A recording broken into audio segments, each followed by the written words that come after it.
Caros internautas, é com muita alegria e satisfação que nós estamos iniciando a segunda edição do programa Partilhando Caminhos, com Miguel Gomes Filho. Hoje nós temos uma convidada muito especial, a professora doutora Ângela Maria Costa. A professora Ângela é graduada em Pedagogia, com mestrado em Educação e doutorado em Educação. Professora Ângela, seja bem-vinda aos nossos estúdios e nós gostaríamos que a senhora sentisse bastante à vontade para o nosso bate-papo e que nós possamos aprofundar algumas coisas. Obrigada, eu agradeço o convite e para mim sempre é um desafio falar de educação, né? Ainda mais num país que a gente vive, que a gente sabe que não é a grande prioridade. Então falar de educação para mim é muito bom e discutir isso, né, em público. É um tema instigante, né, desafiador, né? Professora, como o nosso programa chama-se Partilhando Caminhos, nós geralmente iniciamos pedindo para que a nossa convidada ou nosso convidado partilhe um pouco do seu caminho existencial, falando um pouco sobre a sua vida, as suas origens, as suas vivências, as suas lembranças de infância.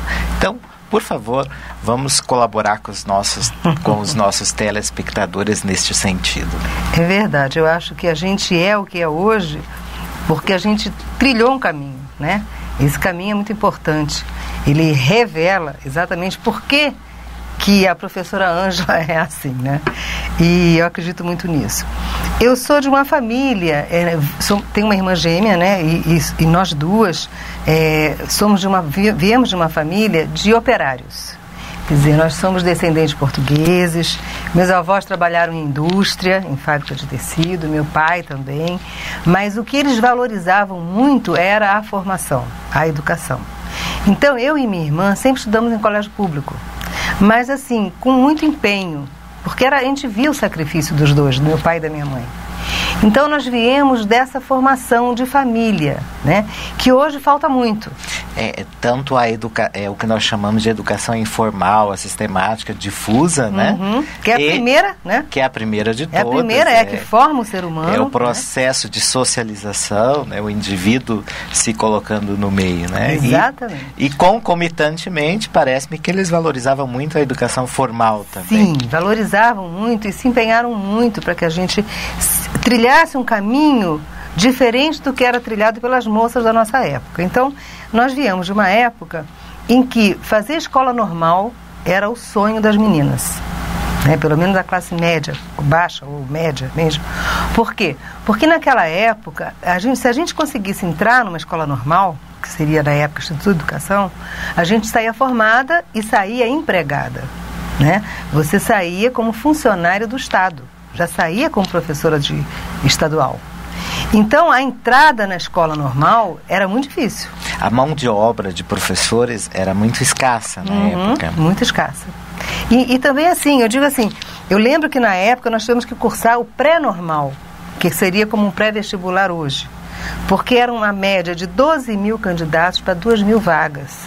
Então, a peneirada era feita antes da entrada na escola normal.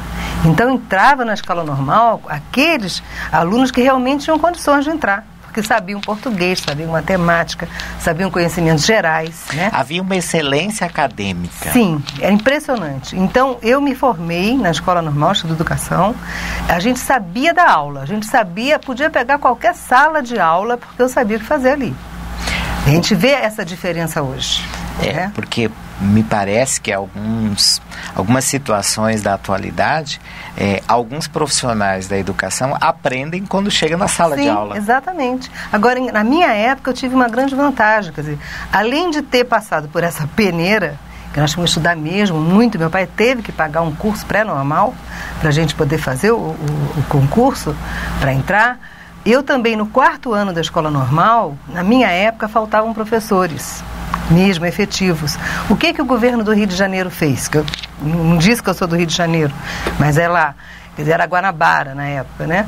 O que ele fez? Ele pegava as pessoas que estavam no 4º ano da escola normal para ficar o ano inteiro com uma turma, sob a supervisão de uma professora de prática, que era dado o nome de professorandas. Nós éramos professorandas. Era uma espécie de estágio antecipado. É quase como que uma residência médica, que hoje se volta a discutir isso. E o engraçado é que eu peguei um 4º ano, eu era muito nova, e 4º ano com uma orientação o ano inteiro dessa professora de prática. Por isso que eu digo que quando a gente se formava na escola normal, a gente sabia realmente o que estava fazendo. Mas havia um aporte financeiro por parte do governo? Não, era como estagiários. O estagiário vai, hoje em dia, para as escolas, mas assim, pingado, né? Você vai lá, fica um mês na escola, depois vai no outro semestre, fica mais um mês. Nós tínhamos a responsabilidade de ficar com aquela turma durante o ano inteiro.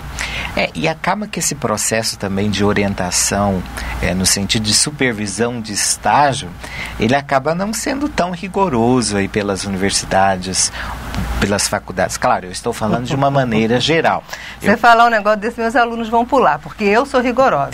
Eu acho que o aluno da universidade, pelo menos pública, né?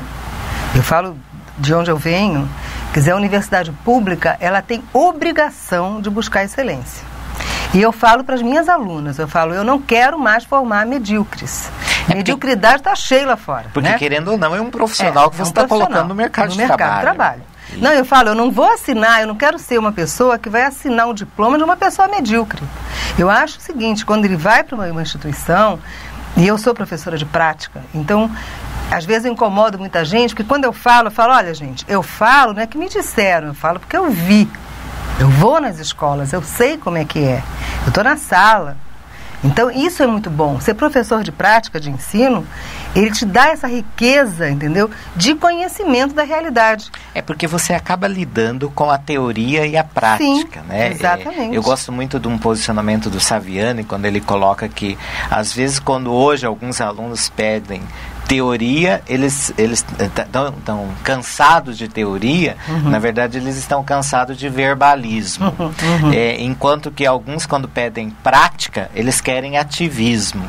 E, ao meu ver, eu acho que o estágio ele tem que ter essa profundidade em termos de prática e teoria mesmo. Exatamente. Até agora, hoje em dia, quer dizer, a escola, o curso de pedagogia já coloca o aluno acadêmico no primeiro ano, já vai para a escola.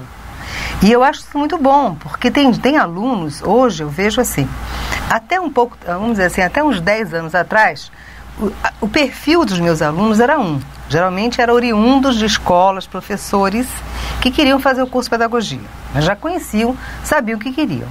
Hoje, eu vejo uns meninos na sala, eu falo, escuta, o que você está fazendo aqui?